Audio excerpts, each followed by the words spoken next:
Assalamualaikum warahmatullahi wabarakatuh. Kembali lagi di channel aku, dan kali ini aku bakalan upload video tentang resensi atau mereview novel. Dan perkenalin aku dulu, nama aku Mahesirya Tumufeni. Aku adalah salah satu mahasiswa di STKIP PGRI Jombang. Nah, ini tuh adalah tugas UAS. Oke, lanjut saja. Aku bakalan resensi novel yang berjudul Bidadari Bermata Bening. Nah, ini dia adalah novel Bidadari Bermata Bening. Ini itu penulisnya adalah Habibur Rahman El-Zirazi, dan novel ini diterbitkan pada tahun 2017. Nah, novel ini diterbitkan oleh penerbit Republika Penerbit. Nah, novel ini berjumlah 337 halaman. Ini nih.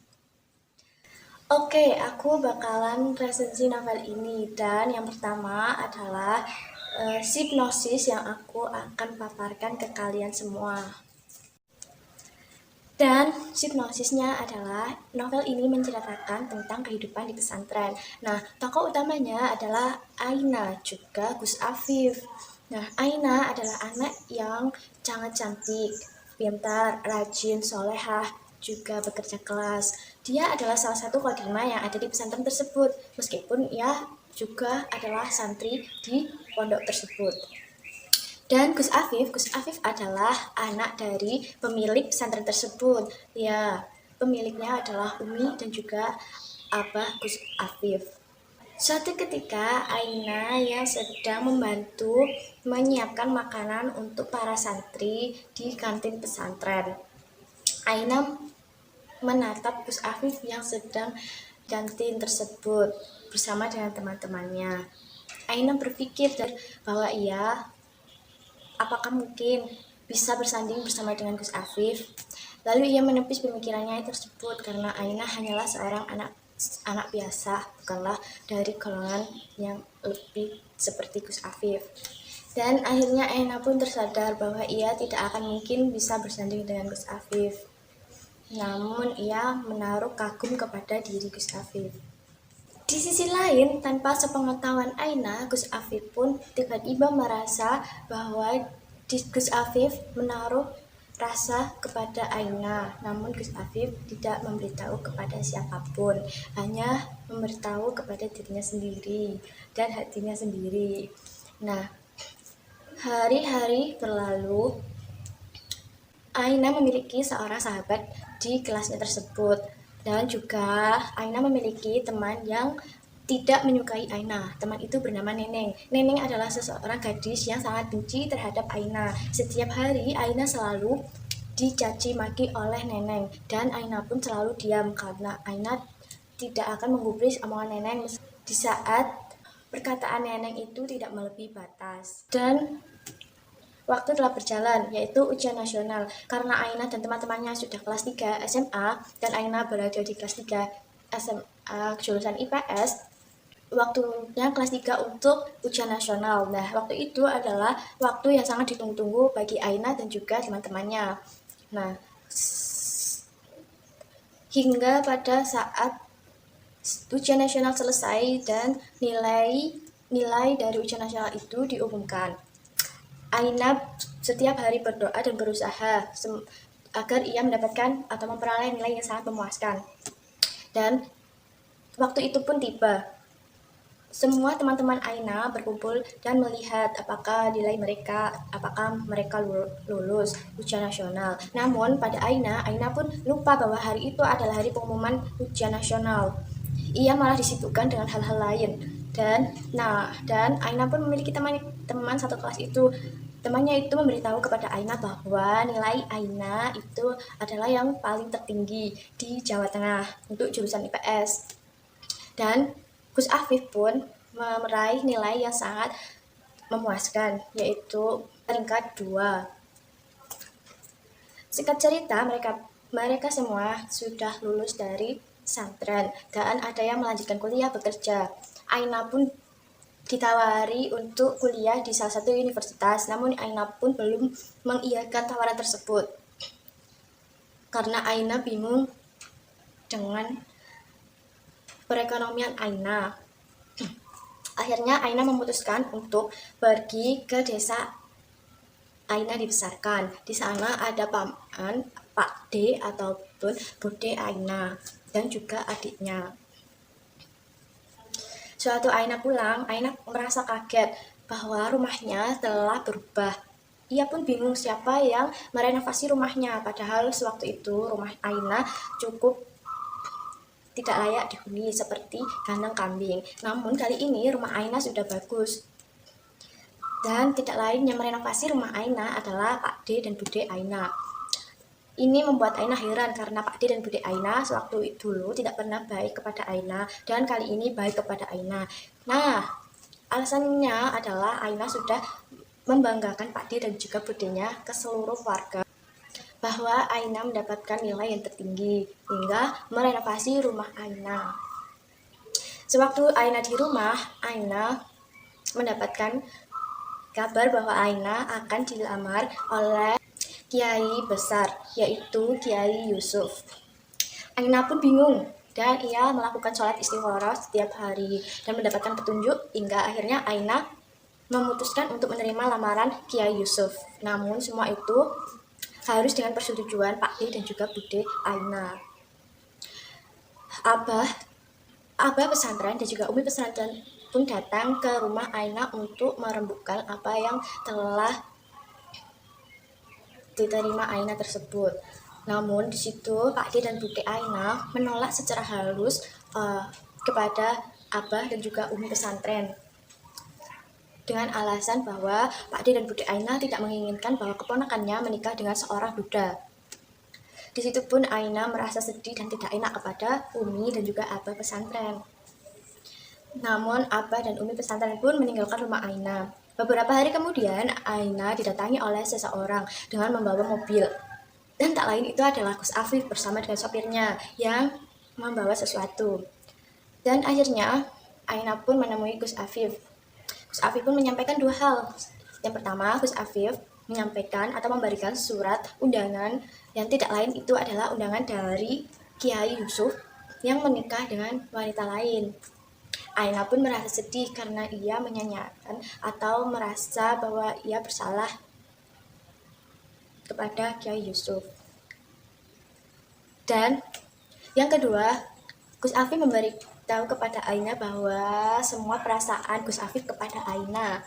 Aina pun bingung karena Aina juga menaruh rasa kepada Gus Afif. Namun Aina takut bahwa Abah dan Umi Gus Afif tidaklah merestui Aina dan Gus Afif. Akhirnya Gus Afif pun memberi janji kepada Aina bahwa ia akan segera datang ke rumah Aina lagi beserta Abah dan juga Umi Gus Afif. Hari demi hari pun berlalu hingga Aina dijodohkan Pak D dan Budenya dengan pemuda yang sangat kaya di desanya. Aina awalnya tidak mau dan menolak perjodohan itu karena Aina tidak mencintai pemuda tersebut. Pemuda tersebut bernama Yoyo. Karena kekayaannya, Pak D dan Bude Aina tergiur akan semua itu hingga ingin menikahkan Aina dengan Yoyo akan mendapatkan semua hartanya Yoyo. Aina pun menyetujuinya dengan terpaksa. Sewaktu lamaran, Aina pun memberi syarat ia mau dinikahi oleh Yoyo dengan syarat Yoyo bisa membaca Al-Quran dan hafal surat Ar-Rahman. Syarat itu diterima oleh Yoyo dan juga keluarga Yoyo. Jika Yoyo sudah hafal dan bisa membaca Al-Quran, maka Yoyo bisa menyentuh tubuh Aina. Hari pernikahan Yoyo pun datang. Aina dan Yoyo pun menikah. Aina pun masih menunggu kedatangan Gus Afif bersama dengan Abah dan juga uminya. Namun itu tidak kunjung datang dan surat undangan pernikahan Aina pun sampai ke pondok dan diterima oleh Abah dan Umi hingga diketahui oleh Gus Afif. Gus Afif pun merasa sedih dan kecewa. Ia pun akhirnya jatuh sakit berhari-hari hingga parah sekali dan Aina pun menjenguk Gus Afif dengan alasan pergi ke pesantren.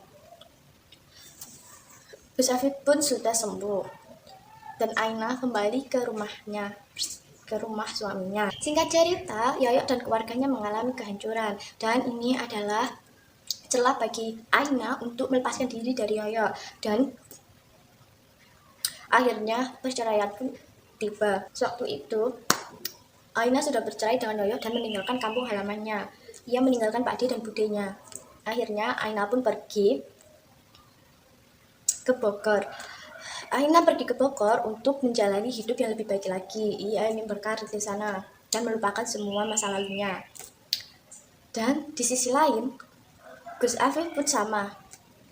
Ia mencoba untuk memperbaiki dirinya di jalan Allah, dan ia pergi dari rumah untuk melakukan ibadahnya. Sewaktu itu, ternyata Gus Afif selalu mengikuti kemanapun Aina pergi. Namun itu Aina tidak mengetahuinya. Hingga akhirnya Umi Gus Afif sakit keras dan dirawat di rumah sakit, ingin menemui Aina dan putranya. Dan Aina pun dihubungi oleh semua keluarga Gus Afif. Aina pun datang ke rumah sakit untuk menjenguk Umi Gus Afif. Nah, akhirnya semua orang mengetahui keberadaan Gus Afif, yaitu dibakar. Dan kakak Gus Afif pun menjemput Gus Afif untuk pulang dan menemui uminya yang sedang sakit. Akhirnya Gus Afif pulang dan ke rumah sakit menemui uminya. Ternyata di rumah sakit sudah ada Aina. Umi Gus Afif menginginkan agar Aina dan Gus Afif menikah langsung di rumah sakit ini di hadapan Umi. Namun Aina menolak karena Aina tidak ingin bahwa pernikahannya hanya disaksikan oleh keluarga Gus Afif. Ia menginginkan bahwa pernikahannya itu dilaksanakan di pesantren dan dihadiri oleh ulama-ulama. Akhirnya itu disetujui oleh Gus Afif dan juga Abah Gus Afif. Keesokan harinya mereka pun menikah dan mereka hidup bahagia. Setelah itu mereka melanjutkan kuliah di Universitas Kairo, Mesir. Nah, itu adalah sedikit resensi atau sedikit sinopsis dari novel Bidadari Bermata Bening ini. Nah, setiap resensi pasti ada yang namanya kelebihan dan juga kekurangan dari buku novel ini. Kelebihan buku ini adalah satu, cover yang menarik dan berwarna pink. Ini biasanya warna pink disukai banyak kalangan wanita-wanita. Nah, siapa yang nggak suka warna pink? Yang kedua adalah tata bahasa yang sangat rapi dan tersusun rapi. Dan yang ketiga, di setiap subbabnya pasti memberikan kejutan-kejutan yang menarik tentang sebuah ceritanya, dan alurnya pun sangatlah memicu keingintahuan yang membaca buku ini. Nah, untuk kekurangan buku ini, yang pertama ada kesalahan ketik pada kata atau kalimat. Yang kedua, banyak bahasa asing atau bahasa daerah yang tidak dimengerti, namun ada keterangan di bawahnya, tapi tetap saja masih membingungkan para pembaca. Dan yang terakhir adalah kesimpulan. Jadi kesimpulan novel ini adalah cerita kehidupan dan banyak motivasi-motivasi hidup di dalam novel ini. Ada akhlak yang terpuji yang bisa kita contoh untuk kehidupan sehari-hari kita. Nah, terima kasih telah menyaksikan video saya dan sampai jumpa. Mohon maaf. Dah.